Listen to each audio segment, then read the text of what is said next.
Hello दोस्तों, आप सभी का एक बार फिर से स्वागत है मेरे यूट्यूब चैनल स्टडी किंग पे। आज की इस वीडियो में हम डिस्कस करेंगे आज की इम्पोर्टेंट एडिटोरियल वोकैबुलरी, साथ में उनका ग्राफिकल रिप्रेजेंटेशन। और इस सीरीज़ का ये 37वां दिन है। अगर आपको इस तरह का एडिटोरियल प्लस वोकैबुलरी पार्ट चाहिए तो आप मुझे इस नंबर पर व्हाट्सअप कर सकते हैं। अगर आप टेलीग्राम या फेसबुक के थ्रू मुझसे जुड़ना चाहते हैं तो इसी वीडियो के डिस्क्रिप्शन में देखिए, सारे के सारे लिंक्स वहाँ पर प्रोवाइड किए गए हैं। तो देखिए, सबसे पहला वर्ड क्या है। सबसे पहला वर्ड है डिसएंगेजमेंट। नाउन के तौर पर इसका इस्तेमाल किया गया था एडिटोरियल के अंदर, और इसका मतलब कहीं ना कहीं अवकाश, छुटकारा, मुक्ति। देखिए, अगर हल्के शब्दों में कहूँ, इंगेज का मतलब कहीं ना कहीं पे क्या है, इन्वॉल्व होना है, ठीक है। और डिस एक रूट वर्ड है जिसका मतलब होता है उलट जाना। जो भी मीनिंग होगी जिस वर्ड के साथ ये जुड़ेगा उसकी मीनिंग को पलट देगा। यानी कि अगर इंगेजमेंट का मतलब कहीं ना कहीं इन्वॉल्व होना, तो डिसएंगेजमेंट का क्या होगा, इन्वॉल्व ना होना। इसीलिए छुटकारा, मुक्ति, अवकाश, ये सारे वर्ड इसके लिए आए। सेम मीनिंग के वर्ड्स देखिए, विड्रोवल, सेपरेशन, डिसकनेक्शन, डिटैचमेंट। आप समझ गए होंगे। इस फोटो के अंदर देखिए किस तरीके से इसको क्या कर दिया गया है, डिसएंगेज कर दिया गया है। तो ये जो प्रोसेस हो जाएगा कि इनसे इसको अलग करना, ये हो जाएगा डिसएंगेजमेंट। देखिए, डिसएंगेजमेंट का graphical representation, disconnection, withdrawal, separation, detachment, disentanglement. Next देखिए, स्टैंड ऑफ। ये एक फ्रेज था जिसका मतलब था किसी नतीजे पर न पहुंचने की स्थिति। सेम मीनिंग के वर्ड देखिए, halt, hamper, hinder. Opposite meaning के वर्ड देखिए, कैरी आउट, कंटिन्यू। तो जैसा कि इंडिया और चाइना के बीच में हम देख रहे हैं कि इनके बीच में क्या है अभी, स्टैंड ऑफ। हालांकि अभी थोड़ा सा ऐसा न्यूज़ आई है कि चाइना जो है वो पीछे हटा है, तो थोड़ा सा वहाँ पे डिसएंगेजमेंट हुई है। लेकिन मुद्दा ये है कि ये जो वर्ड है बहुत बार यूज़ किया गया है, तो आने वाले एग्ज़ाम्स के लिए ये बहुत ज़्यादा इम्पोर्टेंट रहने वाला है। तो इसको बार बार अगर आप रेगुलर हैं मेरे साथ, फिर तो आपको कोई दिक्कत आनी ही नहीं है। तो यहाँ पर दिखाया गया है भारत के जवान, यहाँ पे दिखाए गए हैं जो चाइना के जवान हैं, और इन दोनों के बीच में जो स्टैंड ऑफ है, यानी ऐसी सिचुएशन आ गई थी जहाँ पर ना वो पीछे हटने को तैयार थे ना ये पीछे हटने को तैयार थे। तो ऐसी सिचुएशन के लिए स्टैंड ऑफ का इस्तेमाल किया जाता है। अब देखिए नेक्स्ट वर्ड, टेम्पर्ड। एडजेक्टिव के तौर पर इसका इस्तेमाल हुआ और इसका मतलब है संतुलित। सेम मीनिंग के वर्ड देखिए, हार्डन्ड, टफन्ड। अपोजिट मीनिंग के वर्ड देखिए, अनहार्डन्ड, अनटेम्पर्ड। यहाँ पर आप देख भी सकते हैं, यहाँ पे टेम्पर्ड वर्ड का इस्तेमाल किया गया है, ठीक है। तो इस तरीके से आप जगह जगह पे देखते हैं इस वर्ड का इस्तेमाल किया जाता है। देखिए, ये है ग्राफिकल रिप्रेजेंटेशन टेम्पर्ड की। एक मीनिंग ये हो सकती है, मेड हार्ड और फ्लेक्सिबल और resilient specially by heat treatment. तो उस केस में अपोजिट मीनिंग के वर्ड्स हो जाएंगे अनटेम्पर्ड, अनहार्डन्ड। बाकी हार्डन्ड, टफन्ड और ट्रीटेड ये हो जाएंगे सेम मीनिंग के वर्ड्स। एक मीनिंग हो सकती है एडजस्टेड और एट्यून्ड by adding a counter balancing element.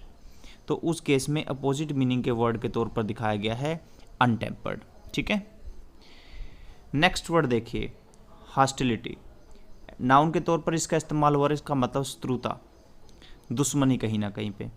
Same meaning के वर्ड देखिए, हेटर्ड, बिटरनेस। अपोजिट मीनिंग के वर्ड देखिए, गुडविल, फ्रेंडलीनेस। तो इस फोटो के अंदर आप साफ तौर पर देख सकते हैं कि दोनों के बीच में जो रिएक्शन है वो कहीं ना कहीं दुश्मनी दिखा रहा है, खटास दिखा रहा है, ठीक है, शत्रुता दिखा रहा है। ये है ग्राफिकल रिप्रेजेंटेशन हॉस्टिलिटी की। तो इसका मतलब अनफ्रेंडलीनेस, अपोजिशन, वारफेयर ये हो सकता है। ये अपोजिट मीनिंग के वर्ड्स हैं, बाकी सारे सेम मीनिंग के वर्ड्स हैं। ये दोनों अपोजिट मीनिंग के वर्ड्स हैं, बाकी सारे सेम मीनिंग के वर्ड्स हैं। और यहाँ पर ये दोनों अपोजिट मीनिंग के वर्ड्स हैं, बाकी सारे के सारे सेम मीनिंग के वर्ड्स के तौर पर लिए गए। नेक्स्ट वर्ड देखते हैं, कंसेंसस। नाउन के तौर पर इसका इस्तेमाल हुआ और इसका मतलब होता है सर्वसम्मति, सबकी सहमति से अगर कोई कार्य होता है तो। सेम मीनिंग के वर्ड देखिए एग्रीमेंट, एनमिनिटी। अपोजिट मीनिंग के वर्ड देखिए डिनायल, डिसएग्रीमेंट। कॉन्कॉर्ड वर्ब भी इसके लिए लिया जा सकता है। ये है ग्राफिकल रिप्रेजेंटेशन कॉन्सेंसस की, ठीक है। तो concord, concurrence, agreement, general agreement, unanimity, common consent, unity, harmony, assent, ये सारे वर्ड्स सेम मीनिंग के वर्ड्स के तौर पर लिए जा सकते हैं। नेक्स्ट वर्ड देखिए ट्रंक्विलिटी। नाउन के तौर पर इसका इस्तेमाल हुआ और इसका मतलब है शांति। सेम मीनिंग के वर्ड देखिए सेरेनिटी, प्लेसिडिटी। अपोजिट मीनिंग के वर्ड देखिए एजिटेशन, अपसेट, काओस। इस फोटो के अंदर आप देख सकते हैं कि कितना सब कुछ जो है बड़ा शांति में है।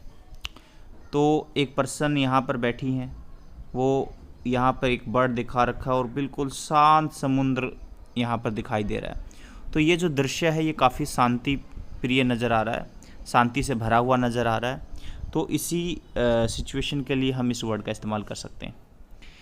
अब ये है ग्राफिकल रिप्रेजेंटेशन इसका। तो एक मीनिंग इसकी हो सकती है डिस्पोजिशन फ्री फ्रॉम स्ट्रेस और इमोशन। तो उस केस में ये सारे के सारे वर्ड्स होंगे सेम मीनिंग के। और ये जो दो वर्ड्स हैं जो डॉटेड से दिखा रखे ये है सिमिलर वर्ड्स। एक मीनिंग हो सकती है स्टेट ऑफ पीस। तो ये जो तीन वर्ड होंगे ये होंगे सेम मीनिंग के। और ये चार वर्ड जो डॉटेड से दिखा रखे हैं ये होंगे रिलेटेड वर्ड्स। एक मीनिंग हो सकती है एन अनट्रबल्ड स्टेट। तो उस केस में ये जो दो वर्ड हैं ये होंगे सेम मीनिंग के और ये जो वर्ड होगा ये होगा रिलेटेड वर्ड्स। नेक्स्ट वर्ड देखिए ट्रूप। इसे नाउन के तौर पर इसका इस्तेमाल किया गया और इसका मतलब है सैन्य दस्ता। सेम मीनिंग के वर्ड देखिए सोल्जर्स, आर्मी। अपोजिट मीनिंग के वर्ड देखिए इंडिविजुअल और वन, ठीक है। तो ये वर्ड जो है लास्ट वीडियो में भी आया था आपका, और जब भी इंडिया चाइना की बात होगी तो ये वर्ड लगभग आता रहता है, ठीक है। तो यहाँ पर आप देख सकते हैं ये जो हैं ये इंडियन ट्रूप्स हैं और ये जो है ये चाइनीज़ ट्रूप्स हैं।